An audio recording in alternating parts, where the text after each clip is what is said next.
For us, it's a one-time use. It's so cheap. It's 40 cents a tray. But what we do, also, there's no real soil left.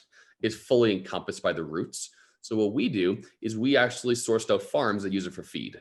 So Oh, specifically okay. chickens. Yeah. So they're a great full, permaculture rotation, right? So we have a system where we have a farm. So my last harvesting day is Monday, sometimes a little bit on Tuesday.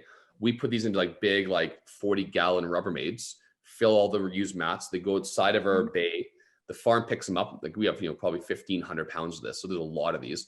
They have a flatbed. They come, they take it back. They're actually using for fertilizer for the West Field because they're actually cultivating some new product next year just for themselves. But they also use the remnants for feed for chickens. We've had guys use it for cows, pigs, doesn't matter. It's a great use. There's no cost to it. It's actually beneficial to us because we get it off property. Like every week we have, 14, 1,500 pounds of soil. You can get into hot composting, but that's a whole new business.